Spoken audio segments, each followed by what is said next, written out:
Eu comecei a notar coisas estranhas dentro da casa, mas nada se compara ao que encontrei em uma manhã. Quando acordei, tinha algo na minha cama. No começo achei que fosse sujeira, talvez algo que caiu da janela, mas quando cheguei mais perto, eu congelei.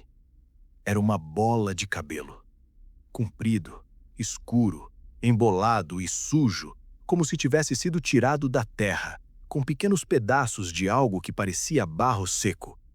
E tinha uma coisa que não fazia sentido nenhum. Aquele cabelo não era meu.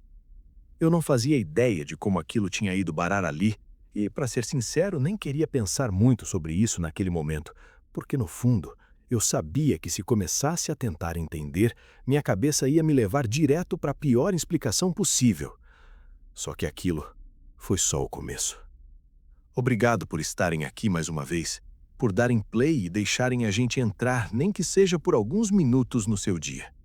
A ideia aqui é simples: esquecer um pouco lá fora, o estresse, as notícias ruins, e mergulhar em histórias que fazem a gente sentir como se estivesse vivendo tudo aquilo em primeira pessoa. Histórias que incomodam, que deixam dúvida e às vezes até um certo medo depois que terminam. E as histórias de hoje giram em torno de algo que muita gente prefere não mexer: crenças, rituais e pessoas que dizem saber usar forças que não dá para explicar. Mas, acima de tudo, histórias sobre consequências. Porque, às vezes, um pequeno desentendimento pode acabar abrindo portas que nunca deveriam ter sido abertas.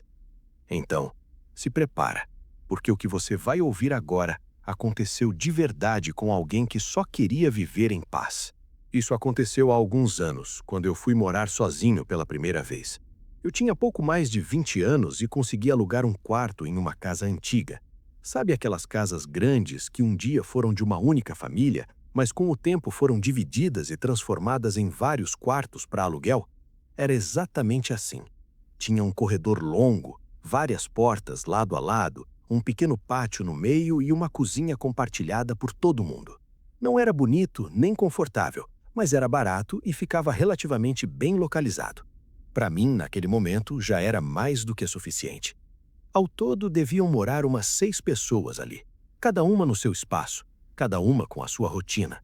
A convivência era tranquila. A gente se cumprimentava às vezes, trocava poucas palavras, mas ninguém se metia na vida de ninguém. E, sinceramente, aquilo era perfeito. Pelo menos no começo, porque tinha 2 moradoras naquela casa que desde o início me causaram uma sensação estranha. Era uma mulher já bem idosa e a mãe dela, que parecia ainda mais velha. Eu nunca soube a idade da senhora mais velha, mas ela quase nunca saía do quarto. De vez em quando eu via ela sentada perto da porta, como se estivesse só tentando pegar um pouco de ar. Ela não falava, ou pelo menos eu nunca ouvi a voz dela. Já a filha era diferente, sempre quieta, observadora e com um jeito difícil de explicar. Ela não era mal educada, mas também não fazia questão nenhuma de conversar. Era aquele tipo de pessoa que você sente que prefere distância. E tudo continuou normal, até o dia em que eu vi algo que talvez eu nunca devesse ter visto. Foi algo completamente por acaso. Eu estava voltando para o meu quarto, andando pelo corredor como fazia todos os dias, quando percebi que a porta delas estava entreaberta. Eu nem estava prestando atenção, foi mais um reflexo. Sabe quando você passa e olha sem querer? Mas naquele segundo, eu parei. Porque o que tinha dentro daquele quarto não era algo comum. Ocupando praticamente uma parede inteira, havia um altar. Grande, muito grande, com várias imagens, algumas claras, outras completamente escuras, velas acesas, flores, garrafas, objetos que eu não conseguia identificar, e no centro, uma figura que chamava toda a atenção. Era alta, quase do tamanho de uma pessoa. Aquilo me deu um desconforto imediato. Não era só pela aparência, era a sensação. Como se aquele quarto tivesse uma energia diferente do resto da casa. Eu fiquei olhando por mais tempo do que deveria. E foi aí que ela percebeu. A mulher se levantou devagar, me encarou por alguns segundos e fechou a porta sem dizer absolutamente nada. Na hora eu só pensei que tinha sido inconveniente, e deixei para lá. Só que para ela, não ficou por isso mesmo. No mesmo dia, a administradora da casa veio falar comigo. Disse que tinha recebido uma reclamação, que eu estava espiando o quarto das outras pessoas, que estava sendo invasivo, curioso demais. Eu tentei explicar, disse que não foi intencional, que só olhei de passagem, mas pelo jeito a história já tinha sido contada de outro jeito. E eu recebi um aviso bem claro: ou respeitava mais o espaço dos outros, ou teria que sair da casa. Aquilo me irritou, porque eu sabia que não era verdade, mas também não valia a pena criar problema por causa disso. Então eu fui falar com ela.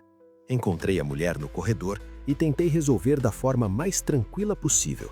Pedi desculpa, disse que não tive intenção, mas também deixei claro que ela estava exagerando. Ela não respondeu, só ficou me olhando.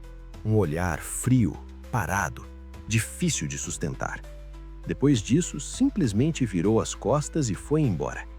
A partir daquele dia, o clima na casa mudou. Pelo menos para mim, porque toda vez que a gente se encontrava no corredor, ela me olhava do mesmo jeito, sem dizer nada, mas com uma expressão carregada, como se estivesse guardando alguma coisa. Eu comecei a evitar passar perto do quarto dela, evitar qualquer tipo de contato. Mas já era tarde, porque algumas semanas depois, começaram a acontecer coisas que eu não consegui mais ignorar. E foi aí que aquela história do cabelo deixou de parecer coincidência. Na primeira vez eu tentei ignorar. Joguei aquela bola de cabelo fora e segui minha rotina como se nada tivesse acontecido.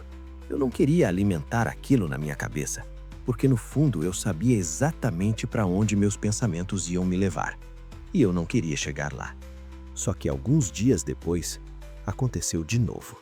Eu acordei e lá estava. Outra bola de cabelo, no mesmo lugar, em cima da minha cama. Comprido, escuro, sujo, do mesmo jeito. Dessa vez não dava mais para fingir que era coincidência.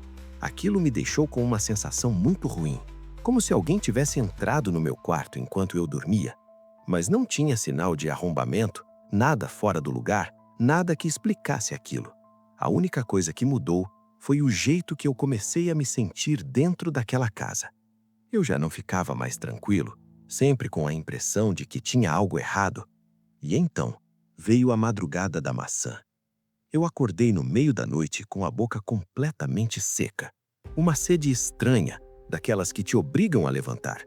Eu fui até a cozinha, ainda meio sonolento, e acendi a luz. Foi aí que eu vi. Em cima da mesa tinha uma maçã. E não era qualquer maçã, era uma das minhas. Eu tinha comprado algumas frutas e deixado separadas, justamente para ninguém mexer. Mas aquela não estava normal. Ela estava cheia de alfinetes, vários espetados por todos os lados, atravessando a fruta. Eu fiquei parado, olhando aquilo, tentando entender o que estava acontecendo. A casa estava em completo silêncio. Ninguém na cozinha, ninguém acordado, só eu e aquela maçã. Eu não toquei, não tive coragem. Só peguei água e voltei para o meu quarto o mais rápido que consegui. Naquela noite eu demorei muito para conseguir dormir. Depois disso começaram os sonhos. Quase todas as noites eu via a mesma coisa. Uma figura alta, parada ao lado da minha cama, coberta como se estivesse usando um manto escuro.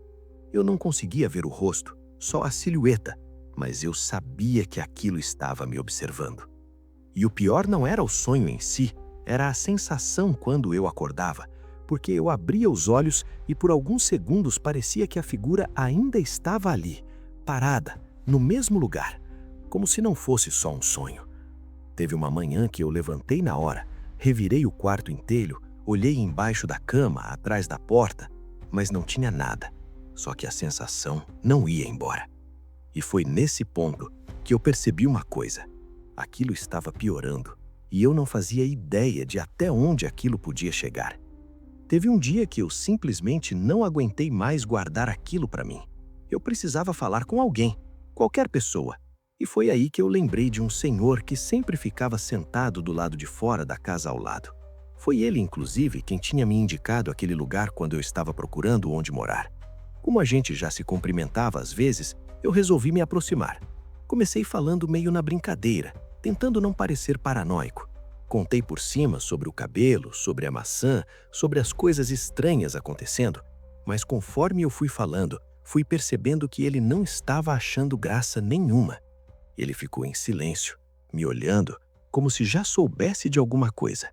Até que ele disse: "Toma cuidado." Aquilo já foi o suficiente para me deixar desconfortável. Mas ele continuou: "Tem gente aí que já fez coisa pior com outros moradores." Eu senti um frio na barriga.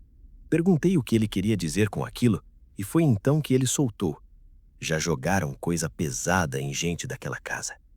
Eu fiquei em silêncio, sem saber exatamente o que perguntar ou se realmente queria ouvir mais. Quando tentei insistir, ele simplesmente desconversou, olhou para o lado, cumprimentou outra pessoa e parou de falar comigo. Como se aquele assunto não devesse continuar. Naquele momento, eu entendi uma coisa muito clara. Eu precisava sair dali. Mas antes, eu decidi fazer algo. Até hoje, eu não sei se foi a decisão certa. Naquela mesma tarde, quando encontrei a mulher no corredor, eu fui até ela. Sem raiva, sem provocação, só direto. Pedi desculpa, de verdade. Disse que não tive intenção de invadir o espaço dela, que não queria problema, que só queria viver em paz. Ela ficou me olhando por alguns segundos. Um silêncio pesado, até que respondeu: "Tá bom." Só isso. Tá bom. Mas o jeito que ela falou não parecia simplesmente um aceite. Parecia outra coisa. Como se algo tivesse sido encerrado ali. E o mais estranho de tudo foi o que aconteceu depois. Nunca mais apareceu cabelo na minha cama. Nunca mais teve nada estranho na cozinha. A maçã nunca mais se repetiu. E os sonhos simplesmente pararam. De uma hora para outra, como se nunca tivessem existido. Eu continuei morando naquela casa por mais um bom tempo, mas mudei completamente minha postura. Evitava olhar, evitava passar perto, evitava qualquer tipo de contato. Sempre educado, sempre em silêncio, como se estivesse seguindo uma regra não dita. E com o tempo, eu comecei a perceber algo. Eu não era o único. Os outros moradores faziam exatamente a mesma coisa. Ninguém chegava perto daquele quarto, ninguém fazia perguntas, ninguém comentava nada. Era como se todo mundo soubesse de alguma coisa que eu só fui entender depois de sentir na pele. E até hoje, tem uma pergunta que nunca saiu da minha cabeça. Será que aquilo tudo parou porque realmente acabou?